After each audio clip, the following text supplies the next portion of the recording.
Hi friends, welcome to my channel. ఏపీలో inter public పరీక్షలు ఈసారి మార్చికి బదులు ఫిబ్రవరిలోనే నిర్వహించాలని ఏపీ ఇంటర్మీడియట్ విద్యా మండలి నిర్ణయించిందండి. ఈ కొత్త విధానం ప్రకారం విద్యార్థులపై ఒత్తిడి తగ్గించేందుకు రోజుకి ఒకే సబ్జెక్టుకు పరీక్ష పెట్టాలని నిర్ణయించారు. అలాగే ఫస్ట్ ఇయర్ ఇంటర్లో కూడా అనేక మార్పులు కూడా చేశారు. మరి ఆ వివరాలు ఈ వీడియోలో అయితే తెలుసుకుందాం. మీరు ఇంతవరకు నా ఛానల్ని సబ్స్క్రైబ్ చేసుకోకుండా ఉంటే దయచేసి సబ్స్క్రైబ్ చేసుకోండి. దీనివల్ల నేను చేసే ప్రతి వీడియో యొక్క నోటిఫికేషన్ మీకు అందుతుంది. లైక్ చేయండి, షేర్ చేయండి. మీరు ఇచ్చే ఒక్క లైక్, మీరు చేసే సబ్స్క్రిప్షన్ మాకు ఎంతో ఎంకరేజింగ్గా ఉంటుంది. వీడియోని ఎక్కడ స్కిప్ చేయకుండా చివరకు చూడండి. ఆలస్యం చేయకుండా వీడియోలోకి వెళ్ళిపోదాం. ఇంటర్మీడియట్ పబ్లిక్ పరీక్షలను ఈ ఏడాది ఫిబ్రవరిలోనే నిర్వహించేందుకు ఇంటర్మీడియట్ విద్యా మండలి ప్రణాళిక సిద్ధం చేసిందండి. ఇప్పటి వరకు మార్చిలో పరీక్షలు నిర్వహిస్తుండగా ఈసారి సిబిఎస్ఈ పరీక్షల షెడ్యూల్ను అనుగుణంగా ఈ మార్పు చేసినట్టు తెలుస్తోంది. దీనివల్ల పరీక్షలు త్వరగా ముగించి ఏప్రిల్లో తరగతులు నిర్వహించేందుకు వీలవుతుందని బోర్డు అయితే భావిస్తోంది. పరీక్షల విధానంలోనూ మార్పులు అయితే జరిగాయండి. మొదట సైన్స్ విద్యార్థులకు గ్రూప్ సబ్జెక్టులతో పరీక్షలు అయితే ప్రారంభమవుతాయి. రోజుకి ఒక్క సబ్జెక్ట్ పరీక్ష మాత్రమే ఉంటుంది.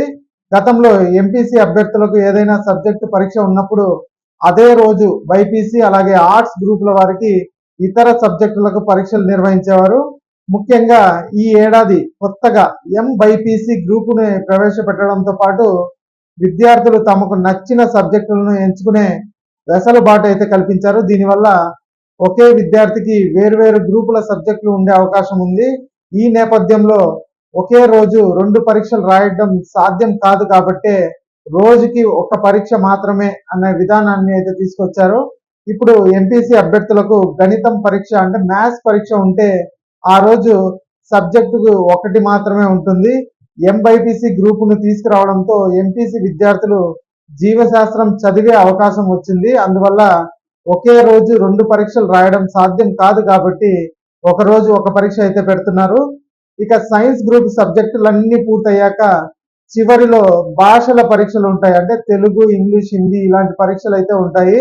ముందుగా అయితే గ్రూప్ సబ్జెక్ట్స్ అయితే పరీక్షలు పెట్టేస్తారు. అనంతరం అంటే ఈ సైన్స్ గ్రూప్స్ అన్నిటికీ పరీక్షలు అయిన తర్వాత ఆర్ట్స్ గ్రూప్ పరీక్షలు అయితే ప్రారంభమవుతాయండి.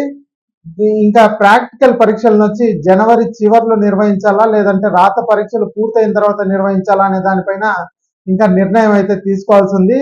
ఇక ఈ ఏడాది ఇంటర్మీడియట్ ప్రథమ సంవత్సరంలో అంటే ఫస్ట్ ఇయర్ లో అనేక సంస్కరణలు అయితే తీసుకొచ్చారు. కొన్ని మార్పులు అయితే తీసుకొచ్చారండి. పూర్తిగా ఎన్సిఈ ఆర్ట్స్ సిలబస్ ను అమలు చేశారు. ఎంబైపీసీ అలాగే జీవశాస్త్రంతో ఎంపీసీ చదువుకునే వెసులుబాటు కల్పించారు. ఆర్ట్స్ విద్యార్థులు సైతం కొందరు ఐచ్ఛికంగా సైన్స్ సబ్జెక్టులు ఎంచుకున్నారు. కొందరు సైన్స్ గ్రూప్ విద్యార్థులు రాజనీతి శాస్త్రం, చరిత్ర, ఆర్థిక శాస్త్రం ఎంపిక చేసుకున్నారు. ఇంజనీరింగ్, ఎంబీబీఎస్ దేనికైనా అర్హత సాధించేందుకు ఇలా సబ్జెక్టులను అయితే ఎంచుకుంటున్నారు. ప్రథమ సంవత్సరం విద్యార్థులకు ప్రశ్నాపత్రాలను విధానంగా అయితే మార్చారండి. భౌతిక, రసాయన, జీవశాస్త్రం అంటే జువాలజీ, కెమిస్ట్రీ, ఫిజిక్స్ సబ్జెక్టులను 85 మార్కుల చొప్పున నిర్వహిస్తారు. మిగతా మార్కులు 2 ఏడాదిలో ప్రాక్టికల్స్కి అయితే ఉంటాయి. అన్ని పేపర్లోనూ 1 మార్కు ప్రశ్నలను కొత్తగా అయితే తీసుకొచ్చారు. జీవశాస్త్రంలో అలాగే వృక్ష శాస్త్రంలో 43, జంతు శాస్త్రంలో 42 మార్కులు అయితే ఉంటుంది. ఇక ఈ వీడియో నచ్చినట్టయితే ఒక లైక్ చేయండి, అలాగే మా ఛానల్ సబ్స్క్రైబ్ చేసుకోండి. Thanks for watching.